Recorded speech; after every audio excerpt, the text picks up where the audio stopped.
ఆయన డైలాగ్ చెప్పండి పక్కన నవ్వారు అందరూ. విజయ్ దేవరకొండ క్యారెక్టర్ అదే నేను చెప్పింది. అర్జునుడిగా పెట్టారు. డబ్బింగ్ వేరే వాళ్ళతో చెప్పిస్తే బాగుంటుండే, లేదా క్యారెక్టర్ అయినా వేరే వాళ్ళకి ఇస్తుంటే కొత్త వాళ్ళకి హిందీ వాళ్ళకి ఇస్తే బాగుంటుండే. తెలుగు అయితే అర్జున్ రెడ్డి చూసారు కదా, ఆయన అర్జున్ పాత్ర చేసేసరికి పక్కన నవ్వారు. అంటే సరిపోలేదా విజయ్ దేవరకొండ యాక్టింగ్ దీంట్లో? 100%. అంతేనా? అంటే ఒక డైరెక్టర్ గారు ఇప్పుడు రాజమౌళి గారు బాహుబలి సినిమా చూశారు, ఎవరు ఏ క్యారెక్టర్ సరిపోతారు అనేది దాని ప్రకారం పెట్టారు.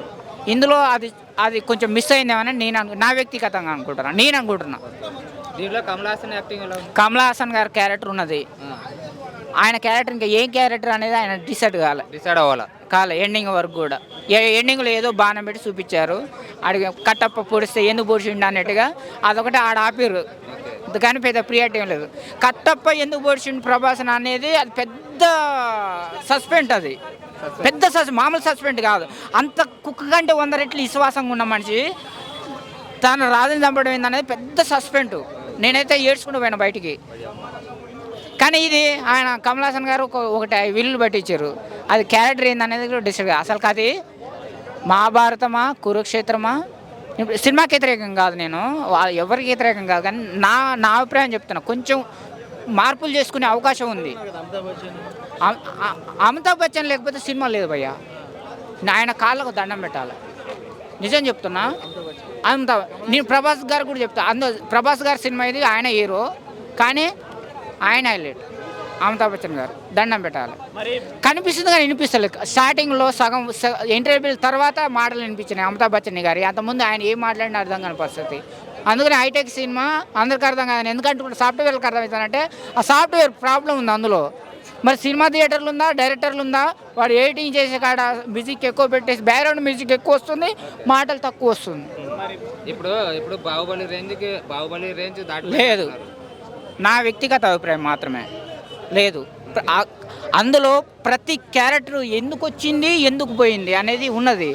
ఇందులో ఎందుకు పుడుతుండో తెలియదు, ఎందుకు సస్తుండో తెలియదు. మహాభారతమా కురుక్షేత్రమా భూలోకం అర్థం కాని పరిస్థితి, అది మధ్యలో వేలాడుతుంది. అది ఇప్పుడు ప్రభాస్ ఆ స్టోరీ అనేది మధ్యలో వేలాడబడుతుంది. అది ఉత్తగా పనుకొని లేస్తున్నాడు ఆయన, నెత్తుకోకుండా ఆయన, నేను ఎందుకు పెట్టినది అర్థం కాని పరిస్థితి. బ్రహ్మానందం గారు అదొక ఇల్లు, ఆ ఇల్లు అంటే ఈయన అద్దె కట్టాలంట, అదొక ఇల్లు. క్యారెక్టర్ ఏం క్యారెక్టర్ లేదు, ఆయన ఇంట్లో ఈయన అద్దెకు ఉన్నాడంట. ఈయన ఎప్పుడు అద్దెకు పోయింది తెలియదు, ఎప్పుడు వచ్చి ఉన్నాడు తెలియదు. లటకను చూపిస్తాడు, అద్దె కట్టట్లేదు రా నాయన అంటే కడతలే అని ఈయన అంటాడు. ఇది నేను బిగ్ బాస్ పోవాలని ట్రై చేస్తున్నా బ్రో, అదే విషయం. బిగ్ బాస్కి వెళ్ళాలని ట్రై చేస్తాను. అది విషయం అయితే ఓవరాల్గా ఆ హీరోయిన్ అయితే కత్తిలాగుంది, నడువు బాగుంది, ఒకటే సాంగ్ ఉంది, కానీ ఆ సాంగ్ బాహుబలికి మించిన సాంగ్స్ ఇక రావు నాకు తెలుసు. అయితే ప్రేక్షకులు ఏం చూడాలంటారు? హీరోయిన్ చూడాలా, సినిమా చూడాలా? అసలు ఇది స్టోరీ ఏందనేది బాగా బుర్ర పెట్టాలి. బుర్ర పెట్టి ఆలోచించి మనం అసలు ఏం స్టోరీ అని అర్థం చేసుకోవాలి. ఇక రాజమౌళి మించాలంటే ఆయన కాలు కింద పెట్టేసి 100 రెట్లు వెనకట సంవత్సరాలు మునులు తపస్సు చేశారంట. అట్లా తపస్సు చేసినా కానీ కాదు నేను అనుకున్నా. ఎందుకంటే బాహుబలి సినిమాలో కమల్ హాసన్ గారు లేరు, అమితాబ్ బచ్చన్ గారు లేరు, విజయ్ దేవరకొండ గారు లేరు, ఆర్జీవి గారు లేరు, మన రాజమౌళి గారు మాత్రం ఎన్నో తాగేటప్పుడు ఆయన ఎందుకు వచ్చిండు ఉన్నది, ఎందుకు ఎండింగ్ అయింది ఉన్నది, దానికి ఒక క్లారిటీ ఉన్నది. ఆయన ఒక గుడ్డు ఇచ్చిండు, ఆ గుడ్డు ఏం గుడ్డు, ఆ సందర్భం ఏందో ఏం తెలియదు.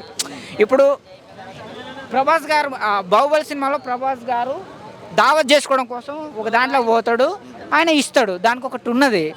దీనికి ఏముంది, ఆర్జీ గారు ఒక గుడ్డు ఇచ్చిండు, ఏ సందర్భంలో ఇచ్చిండు, సందర్భం ఏంది, సందర్భం లేదంటారు. అది అంటే డైరెక్టర్ గారు కొన్ని మనం చూసుకోవాలి. రాజమౌళి గారు ప్రతి విషయం చూసుకొని చేశాడు. నాకు తెలిసి అయితే ఇక చరిత్రలో నిలిచిపోతాడయ్యా రాజమౌళి గారు.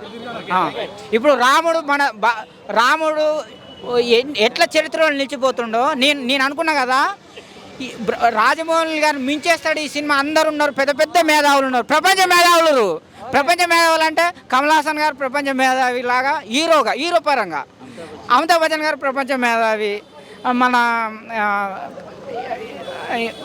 రాజమౌళి గారు ఉన్నారు, ఆయన పెద్దగా ప్రియారిటీ ఏం లేదు. ఆర్జీవి గారు పెద్దగా ఏం లేదు. అది ఈ మూవీకి ఓవరాల్గా ఎంత రేటింగ్ ఇస్తారు? నిన్న రేటింగ్ ఇవ్వలేను, మళ్ళీ బయటకు పోతే గుద్దె మీద అంటారు నాకు. Okay, thank you.